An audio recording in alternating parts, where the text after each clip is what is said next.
Hello and welcome back to the First Alert Playbook. I'm Dugan Lloyd, where this Monday we know where ECU will be playing in their bowl game. After beating NC State 26-21 in the Military Bowl last year, they are headed right back this year to play Pitt in Annapolis. While this decision might not be the most popular amongst Pirate Nation and fans, maybe wanting a different location, at the press conference this morning, Blake Harrell went a bit more optimistic and embodied the Christmas spirit. Here he was at 11 a.m. this morning. You know, I think it's like Christmas. You wake up, you think you're getting one gift, and you get another gift, right? And at the end of the day, you're still getting a gift and still getting an opportunity. And I think that's obviously we all had our preferences, you know, whether that be warm or whether that be, you know, late, whether that be early. It doesn't matter. We all probably had 100 different opinions within our locker room, within our program. But at the end of the day, you're grateful for the opportunity and excited about the opportunity. And as you said, you know, like as you go on and you get closer, you just get more and more excited about the game and excited to play an ACC opponent. You know, like I think Marlon Gunn said it best. It doesn't matter where, it doesn't matter when. Put the ball down, let's go. We'll play somebody in the parking lot. Just the opportunity to play is pretty special. We have 30 seniors who will be their last collegiate football game. Well, the parking lot mentality, admirable, but not quite shared across all of college football. A lot of opt-outs when it comes to Notre Dame, Iowa State, Kansas State, Baylor. The list goes on as far as some of the other big picture stuff in the sport. John Gilbert had this to say as well in that same press conference as for what the fixes might be around the schedule. The way that we are handling, I'm going to call it player acquisition, is not good for our game.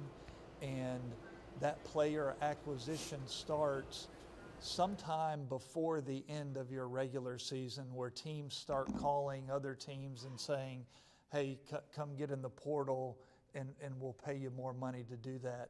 I think if we set the portal in the month of March, did away with spring football, all of our football student athletes are here the entire summer. We could set up an OTA model in the summer, very much like the NFL, and we could really solidify what postseason means. What we're doing now is unlike anything in any sport. You know, before the bowl season, we're pretty much gutting each other on coaching staffs and players.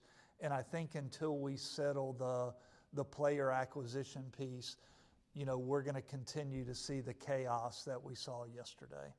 Coach, outside of this game, what was your general reaction to the opt-outs and some drama that unfolded yesterday? Just hurry the hell up and announce our bowl game. So we're sitting there. We had our senior awards at 2 p.m. and we finished up around 3:15. Was hoping we'd know the bowl game destination by then, and last year we did, and so it was a good time at that time to go ahead and let the team know and who we were playing and the opportunity there. And yesterday it was like, hey, we'll show a little highlight video for 5 minutes. Well, it ended up being about a 45-minute highlight video. Still didn't know, and finally just let it dismiss them, let them go about their way. But you know, you're just kind of sitting there, like, what's taking so long? What's the deal? What's the process?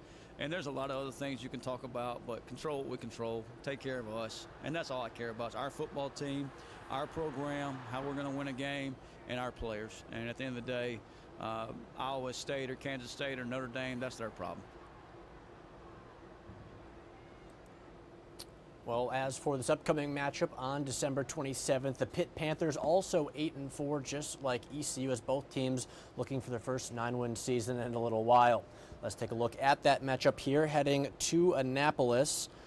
The game will be played at 11 a.m. this year, a little bit early after last year's night game, so a little bit different there.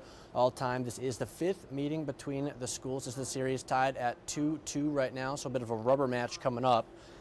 This will be the 3rd Military Bowl ECU has played in the last 5 years, so a very familiar venue and location at this point. Again, I know a lot of Pirate Nation wishing maybe you went to Florida, Boston, wherever it was, Charlotte, but it will be back in Annapolis this year as the Pirates trying to make this 3 in a row in bowl games as they have won their last 2. Now, as for our high school football scene, we've got 2 teams left this Saturday. The season concludes. First, you got the 3A championship, Kinston versus Shelby at 2 p.m.